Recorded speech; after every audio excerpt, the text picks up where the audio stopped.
Olá, pessoal! Eu sou a Minervinha. Estou aqui hoje para apresentar para vocês o Minervinha Ensina, uma videoaula sobre os drones e como eles podem ser usados como ferramenta de ensino em escolas. Esse é um projeto do Semear, grupo que eu faço parte. Mas calma, você ainda não sabe o que é o grupo Semear? Nós somos um grupo de robótica formado por alunos de graduação da Universidade de São Paulo, no Brasil. Em mais de 10 anos de história, temos como missão aplicar e expandir os conhecimentos que adquirimos na graduação e também promover o desenvolvimento pessoal e coletivo dos nossos membros, por meio de projetos inovadores nas mais diversas áreas da engenharia e robótica, que vão desde robôs autônomos e controlados a robôs aéreos. Mas além disso, temos um interesse muito grande em levar os conhecimentos que adquirimos para fora do campus, por meio de projetos educacionais e de divulgação científica.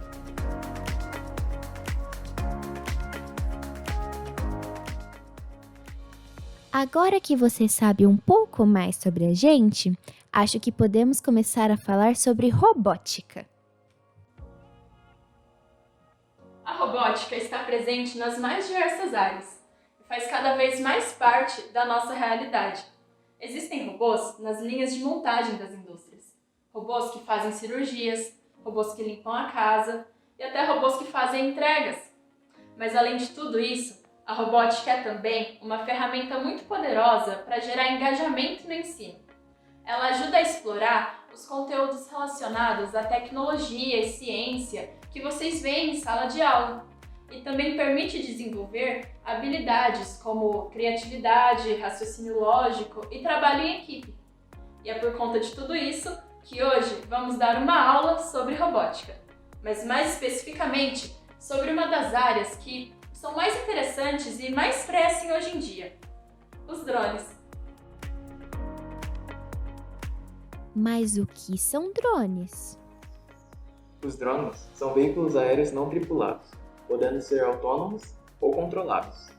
Eles voam por meio de motores e hélices e são capazes de realizar todo tipo de tarefa no ar graças aos seus sensores integrados e software inteligente. Podem ser usados para encontrar pessoas desaparecidas, auxiliar no combate a incêndios ou eliminar pragas em plantações. Além disso, existem diversas competições de velocidade ou resolução de problemas utilizando drones. Mas outra aplicação de extrema importância é a educacional. Os drones são muito utilizados em áreas de pesquisa nas universidades, mas ainda pouco explorados nas salas de aula de ensino fundamental e médio. Um exemplo muito interessante que mostra que é possível usar os drones como forma de motivar e auxiliar na educação de jovens é o Clover, da empresa Coex.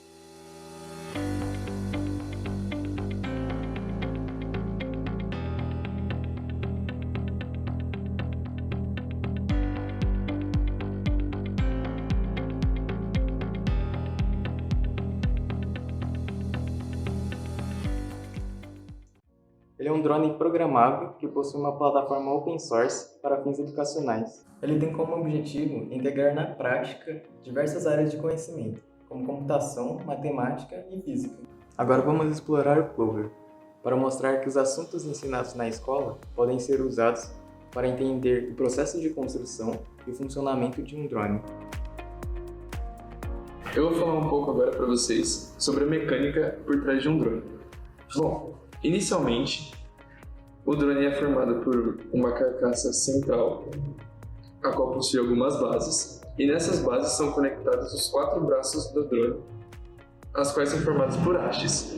Nessas hastes são conectados os motores, nesse caso são 4, e 4 hélices, as quais são controladas por microcontrolador. Resumidamente, para que o drone possa alçar voo, é preciso que a força do empuxo feita pelos motores seja igual à força-peso causada pela carga que o drone deseja levantar. Para calcular isso, nós utilizamos a segunda lei de Newton, aplicada na expressão peso igual a massa vezes a gravidade. Portanto, quanto mais pesada for a carga, mais força será necessária ser realizada pelo motor.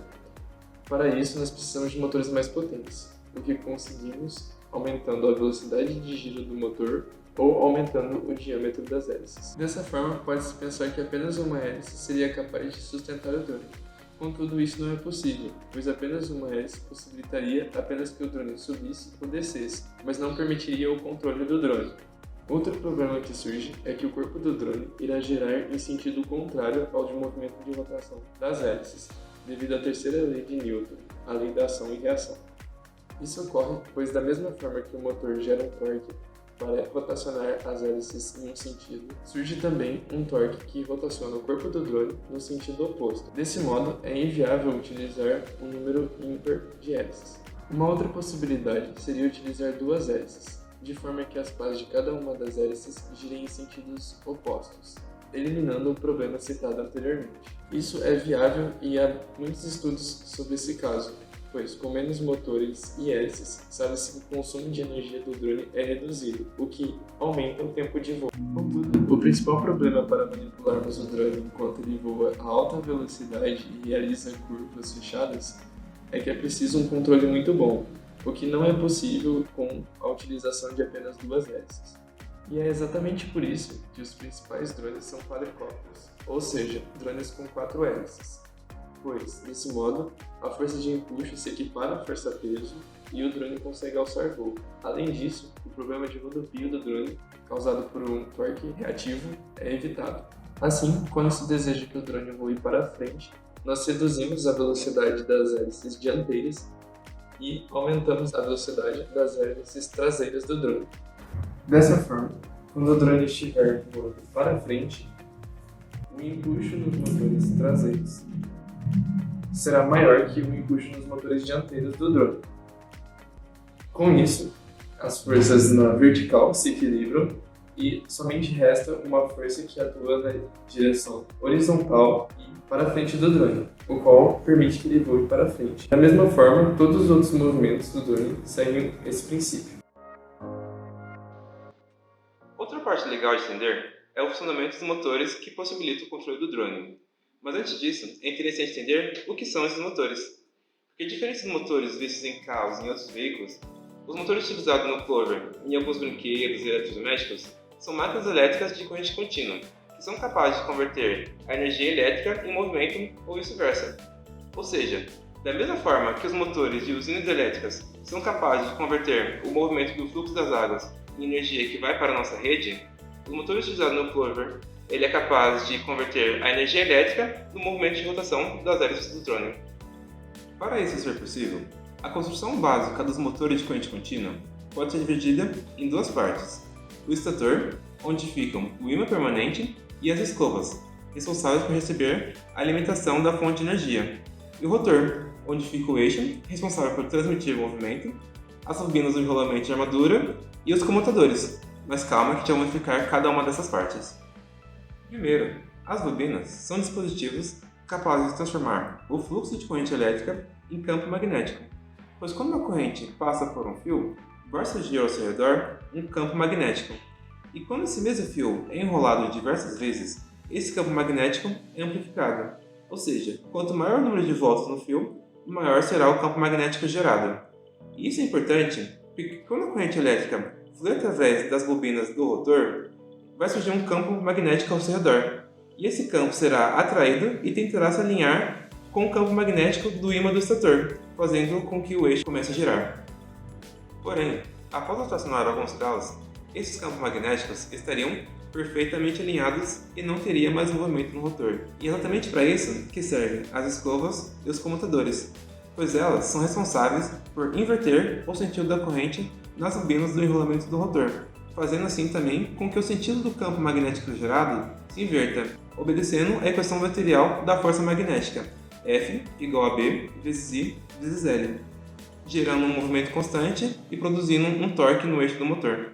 Entretanto, esse tipo de construção não é a mais eficiente e também não possibilita o controle preciso da rotação.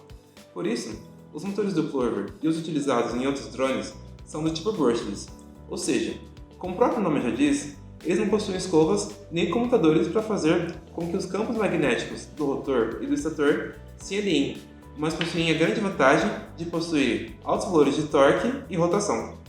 Sua construção é feita de forma que fluam correntes sinusoidais por rolamentos de 3 bobinas posicionadas no estator do motor, defasadas de 120 graus. Dessa forma, o campo magnético do estator não será mais fixo e variará, gerando um campo magnético girante ao seu redor. Outro ponto importante é que as bobinas do rotor não recebem alimentação direta da fonte de alimentação. Elas são alimentadas por meio da indução eletromagnética, pois como haverá uma variação do campo magnético que as atravessa, será induzido o surgimento de uma corrente elétrica que flui por elas, obedecendo à lei de Faraday.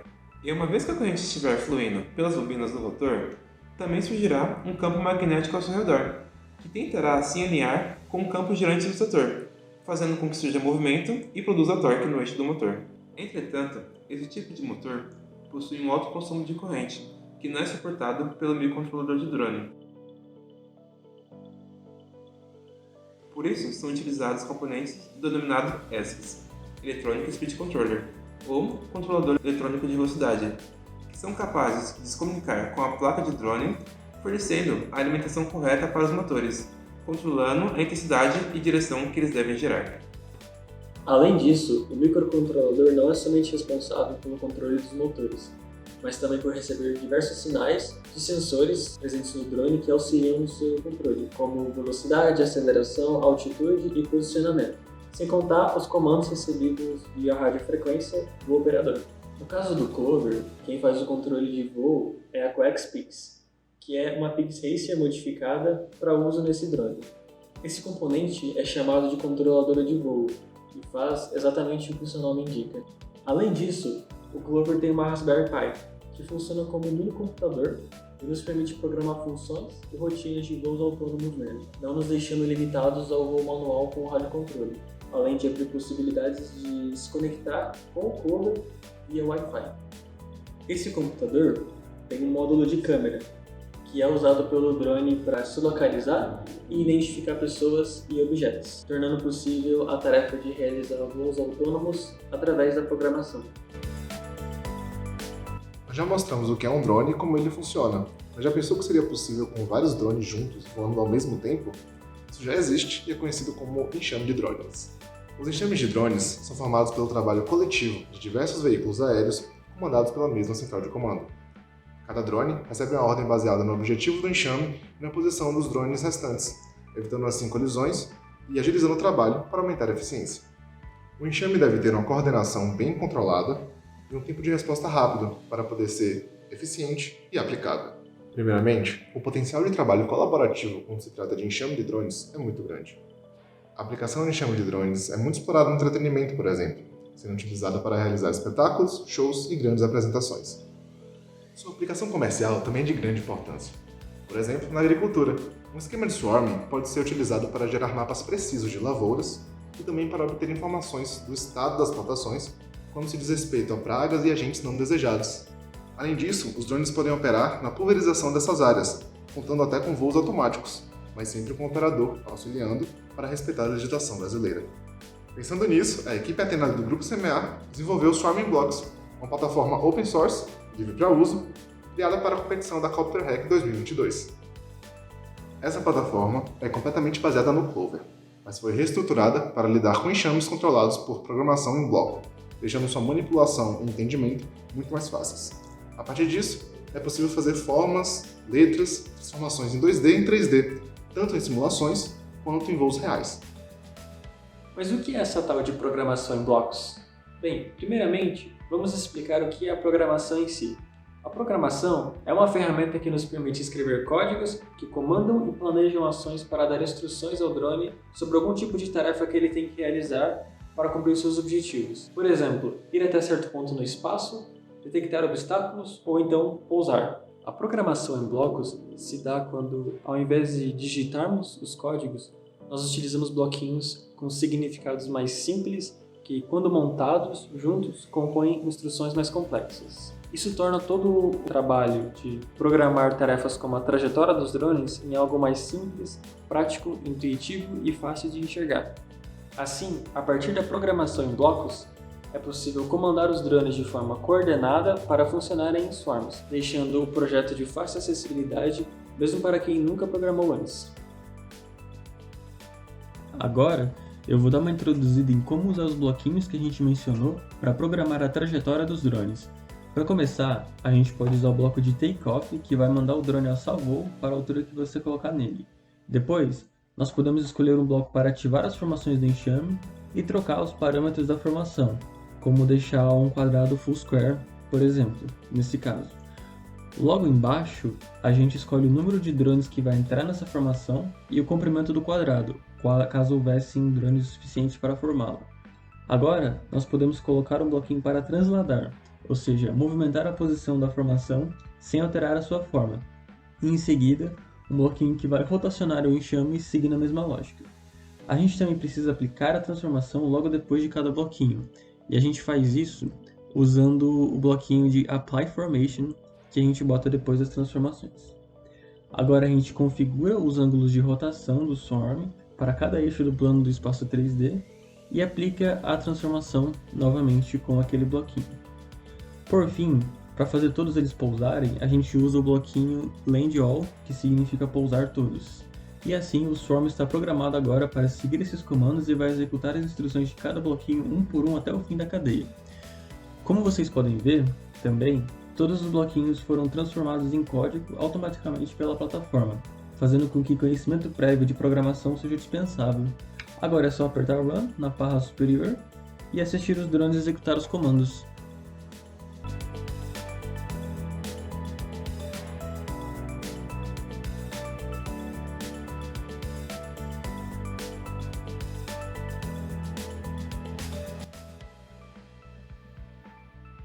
E com isso, chegamos ao fim da nossa videoaula.